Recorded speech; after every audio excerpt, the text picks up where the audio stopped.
ମିଲନ ସହ ଦେଖା ହେଇ ପାରିଲାନି। କି ଅଜବ ଲୋକ ତମେ, ତାଙ୍କ ପାଖକୁ ଯାଇଥିଲ, ତାଙ୍କୁ ଦେଖା ନ କରି ଚାଲି ଆସିଲ। ଏଇ ଟିକେ ଅପେକ୍ଷା କଲନି, ସେ ବ୍ୟକ୍ତି ବସିଥିଲେ ତମେ ଆସିଥାନ୍ତ।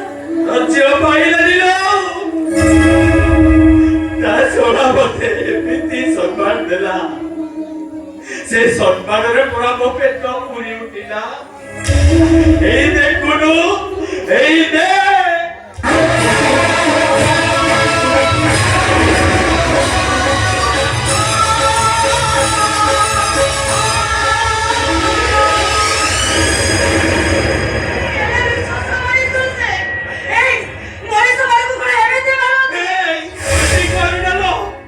লোকে জানিলে চি চি করিবে, ଆମ ମିଲନଟା ଉପରେ ଖରାପ ଭାବିବେ। ସେ ଯନ୍ତ୍ରଣା ମତେ ଯେତିକି କଷ୍ଟ ଦଉଛି ତାଠାରୁ ଅଧିକ କଷ୍ଟ ଦଉଛି ମୋ ଜାଗା ବାଡ଼ି ସବୁ ନିଲାମ ହେଇଯିବା କଥା। ତୁ ପରା କୋଉଠିକି ଯାଇଥିଲୁ, କଣ କିଛି ଯୋଗାଡ଼ କଲୁ? ନା ପାରିଲିନି, ମୁଁ ପାରିଲିନି।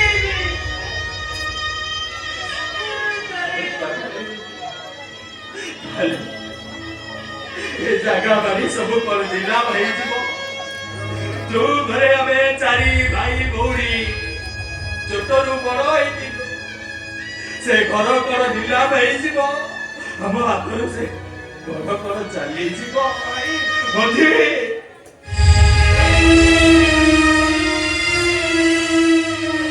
ଚାଲ ଯିବା ଭାଇ, ଆମେ ଯାଇ ତାଙ୍କୁ ଅନୁରୋଧ କରିବା। ଅନୁରୋଧ କରି ଆଉ କିଛି ଦିନ ମୋହଲତ ମାଗି ନେବା। କିଛି ଲାଭ ହେବନି ରେ ପାଗଳା, କେହି ଆମ କଥା ଶୁଣିବେନି। ମୁଁ ନିଜେ ଶୁଣି ମଜା ପାଇବାକୁ ମୋ ମନ କହୁଛି, ଘର ନିଲାମ କଥା ଜାଣିଲେ ସେ ନିଶ୍ଚୟ କିଛି ଗୋଟେ କରିବ। ହଁ, ନିଶ୍ଚୟ କିଛି ଗୋଟେ ବ୍ୟବସ୍ଥା କରିବ। ହଁ, ବ୍ୟବସ୍ଥା କରିବ। ଆରେ ତାର ସିନା ପିଲାଦିନର କଥା ମନେ ଥିଲେ ତୋ କଥା ସିଏ ଶୁଣିବ। ବରଂ ତୁ ସେଠିକି ଗଲେ ସିଏ ତତେ ଅଚିହ୍ନା ଭଳି ବ୍ୟବହାର କରିବ। ଆମ ମନୁଆଟେ ବି 3 ଦିନ ହେଲା ଟଙ୍କା ଯୋଗାଡ଼ କରିବା ପାଇଁ ଯାଇଛି, ସିଏ ବି ଯାଇପାରିଲାନି। ତୁ ପିଲାକୁ ପଠଉଥିଲୁ, ସିଏ କୋଉଠୁ ଏତେ ଟଙ୍କା ଯୋଗାଡ଼ କରିବ? ଭାଇ ମୋ ମନ କହୁଛି, ମନ ଯାଇଛି ମାନେ କେବେ ଖାଲି ହାତରେ ଫେରିବନି। ମନୁଆ, ଭାଉଜ, ଏଇ ତ ଆମ ମନୁଆ ଆସିଲାନି। ଭାଜି ଯାଉଥିବା ପିମ୍ପୁଡ଼ିଟିର ସକିନା ପତରଟିଏକୁ ବି ଆଶା। କଣ କିଛି ବ୍ୟବସ୍ଥା ହେଲା? ବ୍ୟବସ୍ଥା ହେଲା, ସେଇଟା କିନ୍ତୁ ସମୁଦ୍ରକୁ ସଖେ। ସମୁଦ୍ର ତ ମତେ ଭଣ୍ଡି ଦେଲେ, କହିଲେ ଯେତେ ଚାହିଁବୁ ଯାହା ଚାହିଁବୁ ଦେବି। ହେଲେ କାମ ସରିଗଲା ପରେ ସେ ମତେ 5 ଲକ୍ଷ ଟଙ୍କା ଦେଇ ବିଦା କରିଦେଲେ। 5 ଲକ୍ଷ ଟଙ୍କା? ଏତେ ଟଙ୍କା ତତେ କିଏ ଦେଲା ମନ? ମନୁଆ, ଏତେ ଟଙ୍କା ତୁ କୋଉଠୁ ଆଣିଲୁ? ଆରେ ମନୁଆ, କହି ଦଉନୁ ଏତେ ବଡ଼ ଟଙ୍କା ତୁ କୋଉଠୁ ଆଣିଲୁ? ଆମକୁ କହିବୁନି ତ ତୁ ଆଉ କାହାକୁ କହିବୁ? ଓହୋ, ସେଇ କଥା ତମର ଜାଣିବା ଦରକାର ନାହିଁ। କିଛି ନହେଲେ 5 ଲକ୍ଷ ଟଙ୍କାରେ ଆମେ କିଛି ଗୋଟେ ବ୍ୟବସାୟ ଆରମ୍ଭ କରି ମୁଣ୍ଡ ମଧ୍ୟ ମାସ ଖଣ୍ଡ ତ ଯୋଗାଡ଼ କରିଥାନ୍ତା। ଓ ହେଲା ଯେ, ତୁ କହି ଦଉନୁ ଏତେ ବଡ଼ ଟଙ୍କା ତତେ ଦେଲା କିଏ, ତୁ କୋଉଠୁ ଆଣିଲୁ? ମନୁଆ କହ, ଏତେ ଟଙ୍କା ତୁ କୋଉଠୁ ଆଣିଲୁ? ତମ ମାନଙ୍କର କଣ ମୋ ଉପରେ ବିଶ୍ୱାସ ନାହିଁ? ବିଶ୍ୱାସ କର, ମୁଁ ଚୋରି କରିକି କି ଡକାୟତ କରିକି ଏ ଟଙ୍କା ଆଣିନି, ସଚୋଟ ଉପାୟରେ ଆଣିଛି। ଓ ଜାଣିଛୁ ଯେ, ହେଲେ କହିଦେ ଏତେ ବଡ଼ ଟଙ୍କା ଆଣିଲୁ କୋଉଠୁ, ତତେ କିଏ ଦେଲା? ଆରେ କହ ମନୁଆ, ତୁ ଏତେ ବଡ଼ ଟଙ୍କା କୋଉଠୁ ଆଣିଲୁ? ଆରେ ମନୁଆ କହ, ଏତେ ଟଙ୍କା ତୁ କୋଉଠୁ ଆଣିଲୁ? ଏ ମନୁଆ, ସତ କଥା କହ, ତୁ ଏତେ ବଡ଼ ଟଙ୍କା କୋଉଠୁ ଆଣିଲୁ? କହ ମନୁଆ, ଏତେ ବଡ଼ ଟଙ୍କା ତତେ କିଏ ଦେଲା? କହ ମନୁଆ, ତତେ ତ ମାର ନିୟମ। କେଡ଼େ ବଡ଼ ନିୟମଟେ ପକେଇ ଦେଲ। ତମର କହ ମନୁଆଟା ଉପରେ ଟିକେ ବି ବିଶ୍ୱାସ ନାହିଁ। ଆରେ ମନୁଆଟା ଗରିବ ମଳିମୁଣ୍ଡିଆ ହେଇପାରେ, ହେଲେ ସେ ଟଙ୍କା ଚୋରି କରିକି କି ଡକାୟତ କରି ଆଣି। ତାହେଲେ କହିଲୁନି ଏତେ ଗୁଡ଼ାଏ ଟଙ୍କା ତତେ କିଏ ଦେଲା? ମନୁଆ କହ, ଏତେ ଟଙ୍କା ତୁ କୋଉଠୁ ଆଣିଲୁ? କହ ମନୁଆ, ଏତେ ବଡ଼ ଟଙ୍କା ତୁ କୋଉଠୁ ଆଣିଲୁ? ଆରେ କହ ମନୁଆ, ଏତେ ଟଙ୍କା ତୁ କୋଉଠୁ ଆଣିଲୁ? କହ ଆଜି ମୁଁ ମୋର ଗୋଟାଏ କିଡନୀ ବିକ୍ରି କରି ପଇସା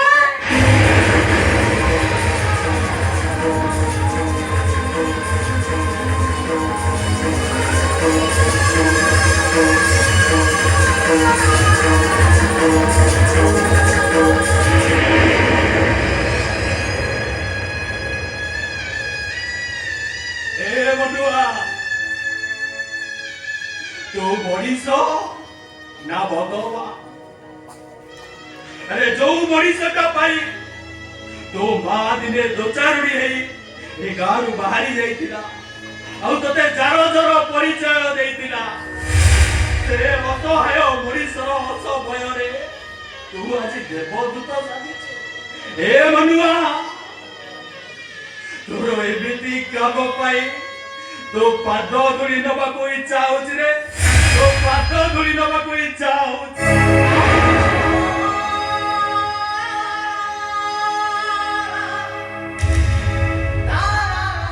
बाबू आपण सेमिति कले मते पाप लागिबो मुनुआ मो बहु सब बेला कहे गोटे मनीष हे आ गोटे मनीषर उपकार जदि न लागि पारिलो से मनीष जन्मर किछि मूल्य नाही आ मु तो केवल मनीष हिसाବରେ मकत कर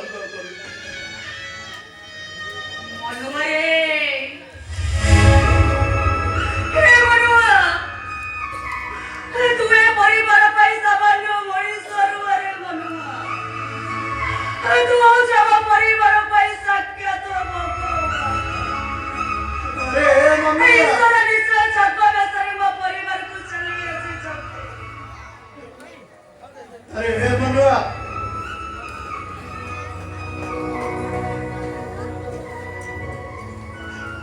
तो मानविकता आगे मो मुंड नहीं जाउछ रे मनुआ अरे सेदिन सिना हमें बड़ा लोक अहंकार रे मोहिना को तो डर अलगा कर देलु अरे आज अनुताप कर जानि पाछु रे हमें को कहिया को आत छोड़ा कर देछु रे बटे एई रात को आत छोड़ा कर देछु अरे जहां चली गई से तोरा उ कहिया छीबो हमको पुराए घर चली जीवार अछि लगे पत्र काय करो ए देखो दांडो दुआरे नीलमटा की आरंभ होई गला रे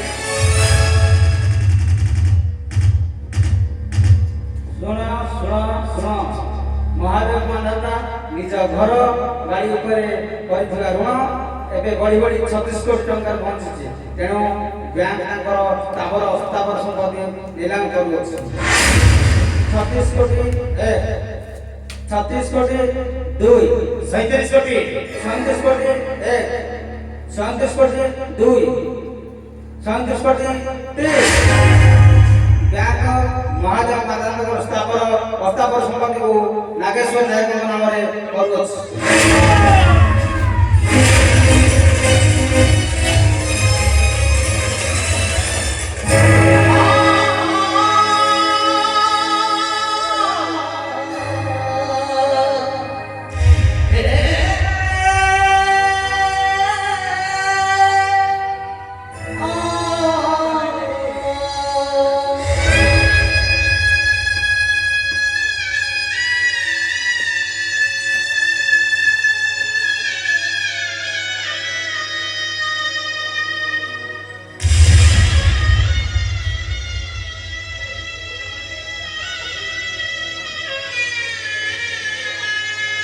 कहीं भी दिया हेलो मानसी जाओ घर भीतर को जाओ लगेज पैकिंग करी देई आसो के राजवास आमर हे नाही अबे बे दांडरो भिखारी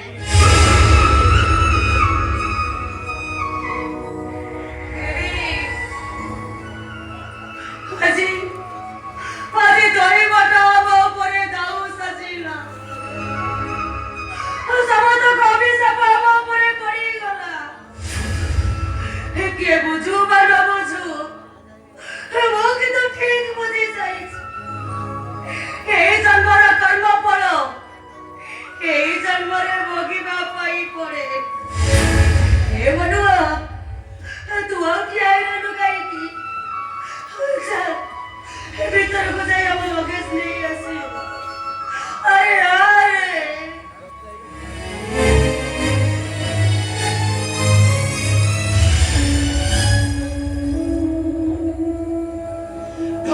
ଜୀବନ ଯୌବନ ଏସବୁ ଚିରସ୍ଥାୟୀ ନୁହେଁ, କ୍ଷଣସ୍ଥାୟୀ। ଆଉ ଏସବୁକୁ ନେଇ ଗର୍ବ ଆଉ ଅହଙ୍କାର କଲେ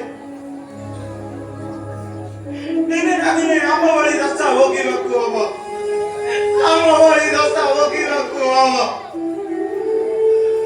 ଭଗବାନ ମୋ କର୍ମର ଫଳ ମତେ ଆଜି ଠିକ ଦେଇଛନ୍ତି, ଠିକ ଦେଇଛନ୍ତି। ଏ ଦୈବ ଏତେ ଦୁଃଖ ଦେଲୁ କଣ ପାଇଁ? ମୁଁ କାନ୍ଦୁଛି କେବଳ ତୋରି ପାଇଁ।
Oh,